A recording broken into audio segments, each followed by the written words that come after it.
जय श्री राधे राधे। कालांतर में एक बहुत बड़े डाकू हुए, गोवर्धन डाकू। गोवर्धन डाकू से पूरा क्षेत्र कांपता था। एक बार रात्रि में गोवर्धन डाकू किसी जगह डाका डालकर भाग रहे थे। पीछे पीछे उनके सैनिक भी भाग रहे थे। तो रात्रि में एक जंगल में छुपे और उनको खोजते खोजते अब सुबह की बेला हो गई। सुबह वो दूसरे गांव में जब भाग के गए तो राज सैनिक उनके पीछे पीछे। तो देखा कि एक जगह पंडित परशुराम जी, बहुत बड़े पंडित हुए उस समय के कथावाचक, वो कथा बोल रहे थे। तो वहीं पर जाकर सब संतों, सब भक्तों के बीच में गोवर्धन डाकू छुपने के लिए बैठ गया। और अब राज सैनिक खोज रहे हैं, लेकिन वो कहीं दिख नहीं रहा है, भीड़ में खो गया है। और पंडित जी कथा सुना रहे हैं कि आज यशोदा मैया ने अपने लल्ला को महंगे महंगे आभूषण पहनाकर गैया चराने भेजे हैं, मुकुट पहनाया है, गले पे हार पहनाया है और गैया चराने लल्ला जी जा रहे हैं। अब गोवर्धन डाकू बैठ के सोच रहा है, इतना धनी मानी बालक, इतना सरल हमारा उपाय, छोटा बच्चा, आराम से उसका सब वस्त्र को, सब आभूषण को छीन लेंगे, कहाँ का है ये बच्चा। तो जैसे ही कथा समाप्त हुई, वो एक अपना हथियार लिया और जाके पंडित जी के सामने रख दिया। बोला, ये जिस बालक के बारे में बता रहे हो उसका पता लिखो, मैं जाऊंगा उसे लूटने। तो पंडित जी ने मुस्कुराते हुए कहा, तू उसे लूट नहीं पाएगा। कहता, जानते नहीं हो, मेरा नाम सुनोगे तभी डर जाओगे, मैं हूं गोवर्धन डाकू। बोलता, तब भी तुम उसे नहीं लूट पाओगे।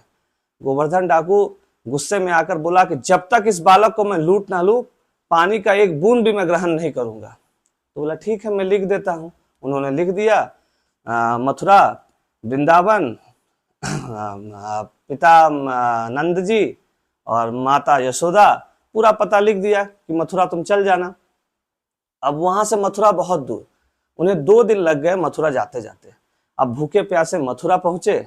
मथुरा जब वहां पर नंद जी के घर के पास गए तो बहुत सारी गैया चर रही थी। तो उनको पंडित जी ने ये कहा था कि उनका नाम है लल्ला, नहीं तो श्याम सुंदर। अब वो किसी से पूछे कि लल्ला कहाँ पे है, श्याम सुंदर कहाँ पे है, तो उन सब बताए श्याम सुंदर का ही पूरा है, सारा यह तो श्याम सुंदर का ही है। वो बेचारा थक गया, एक जगह बैठा और एक तो वृद्ध मानुष से पूछा कि बाबा, मुझे एक बालक की तलाश है जो कि मोर मुकुट लगाकर, मुकुट पहनकर गैया चराता है, उसका नाम है श्याम सुंदर। तो बोले, अरे वो तो इस युग की बात नहीं है, बहुत पहले की युग की बात है। बोला, देखो हमें गुस्सा ना दिलाओ, पंडित जी बहुत अच्छे इंसान है, वो कभी झूठ नहीं बोलते, होगा जरूर। उसे विश्वास था कि पंडित जी ने कहा तो श्याम सुंदर उसे मिलेंगे। अब श्याम सुंदर चारों तरफ चिल्लाने लगा। इतनी विकलता हुई कि श्याम सुंदर प्रकट हुए, एकदम अभी 8 वर्ष की आयु, पीतांबर लहरा रही है, जैसा श्रृंगार उन्होंने बताया था, मुकुट पहने हुए हैं, हार पहने हुए हैं, सारा कुछ, और गैया चरा रहे हैं। बस तुरंत उसने अपना अस्त्र निकाला और बोला, सुनो, ये जितने आभूषण है सब तुरंत उतारो, और जितने तुम लोग उनके साथ, जितने तुम्हारे मित्र मंडली है, सब यहाँ से जाओ। उन्होंने इशारा किया, ठीक है जाओ। सब तो उनकी माया थी। अब वहां खड़ा हो गए, बोले, तू मुझे लूट नहीं सकता। बोलता, हूँ, तू जानता नहीं है मुझे, मैं कितना बड़ा हट्टी हूँ। पंडित जी ने उन्हें बोला कि कृष्ण को माखन बहुत पसंद है, तो उनको उनके साथ माखन दिया था। तो वो माखन निकाला और बोला, अच्छा लो। बोले, बालक है, रिझ जाए शायद माखन से, लो ये माखन खा लो। तो जे उन्होंने माखन खाई और वही माखन से निकालकर जे गोवर्धन डाकू को माखन खिलाया। प्रभु का स्पर्श मात्र से उसके लौकिक जितने भी माने द्वेष था सब छूट गया। वो समझ गया कि मुझे किसके दर्शन हुआ है। वो तुरंत पैर पे गिर गया। अब प्रभु देखिए किस प्रकार एक डाकू का उद्धार कर दिया।